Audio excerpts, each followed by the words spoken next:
बुद्ध ने सिखाया कि सफलता का मार्ग आत्मसंयम, परिश्रम और धैर्य से होकर गुजरता है। उन्होंने कहा, अपने जीवन की परिस्थितियों को स्वीकार करो और अपने भीतर की शांति खोजो। सफलता बाहरी चीजों से नहीं बल्कि आत्मा की संतुष्टि से आती है। बुद्ध के अनुसार सच्ची सफलता छोटे छोटे कदमों से शुरू होती है। अपने कौशल को पहचानो, उसे निखारो और उसे समाज के हित में लगाओ। उन्होंने कहा, धैर्य रखो। जैसे नदी का पानी धीरे धीरे पत्थर को काटता है, वैसे ही निरंतर परिश्रम से सफलता मिलती है। आइए हम इसे छोटी सी कहानी के जरिए जानते हैं। एक छोटे से गांव में रमेश नाम का एक गरीब लड़का रहता था। उसके पास न तो ज्यादा पैसा था, न ही कोई संसाधन, लेकिन उसके दिल में एक सपना था, अपने जीवन में कुछ बड़ा हासिल करना। हर दिन वो खेतों में काम करता और सोचता कि क्या वो कभी अपनी स्थिति बदल पाएगा। एक दिन गांव में ये खबर फैली कि पास के जंगल में बुद्ध एक सभा करने वाले हैं। रमेश ने पहली बार बुद्ध का नाम सुना था। उसने सोचा, अगर वो मुझे कोई मार्गदर्शन दे सके तो शायद मेरा जीवन बदल सकता है। बिना किसी पैसे के रमेश ने जंगल की ओर यात्रा शुरू की। रास्ते में कई कठिनाइयां आई, भूख, थकावट और डर, लेकिन वो रुका नहीं। उसके मन में केवल एक लक्ष्य था, बुद्ध से मिलना। आखिरकार रमेश बुद्ध के पास पहुंचा। बुद्ध शांत मुद्रा में बैठे थे। उनके चारों ओर लोग ध्यान कर रहे थे।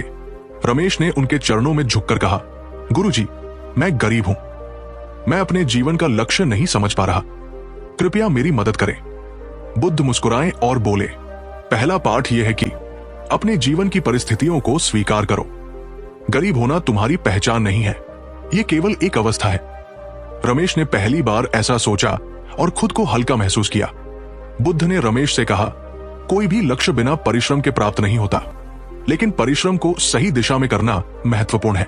अपने कौशल को पहचानो और उस पर काम करो। बुद्ध ने रमेश को ध्यान करने की सलाह दी। उन्होंने कहा, जब तुम अपने भीतर शांति और विश्वास खोज लोगे तो बाहर की दुनिया बदलने लगेगी। रमेश ने रोज ध्यान करना शुरू किए। बुद्ध ने सिखाया कि हर बड़ा लक्ष्य छोटे कदमों से शुरू होता है। उन्होंने रमेश से पूछा, तुम्हें क्या करना अच्छा लगता है?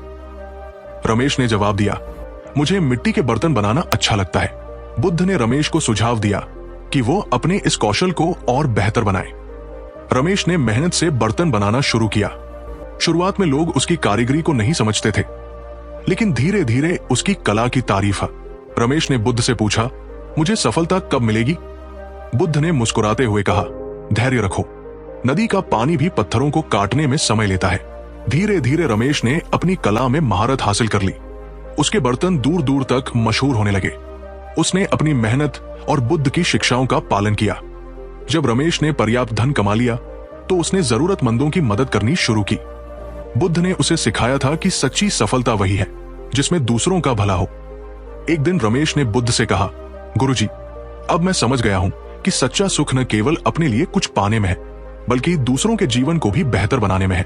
बुद्ध ने रमेश को आशीर्वाद दिया और कहा, तुमने ये समझ लिया कि जीवन का लक्ष्य केवल धन या प्रसिद्धि नहीं है, बल्कि आत्मा की संतुष्टि और दूसरों की सेवा में है। रमेश अब अपने गांव का सबसे प्रेरणादायक व्यक्ति बन चुका था। उसने अपनी कहानी से सबको ये सिखाया कि कड़ी मेहनत, सही मार्गदर्शन और धैर्य से कोई भी जीवन के लक्ष्यों को प्राप्त कर सकता है। सीख, जीवन में परिस्थितियां चाहे कितनी भी कठिन क्यों न हो, सही मार्गदर्शन और दृढ़ संकल्प से कोई भी व्यक्ति अपने लक्ष्य को प्राप्त कर सकता है।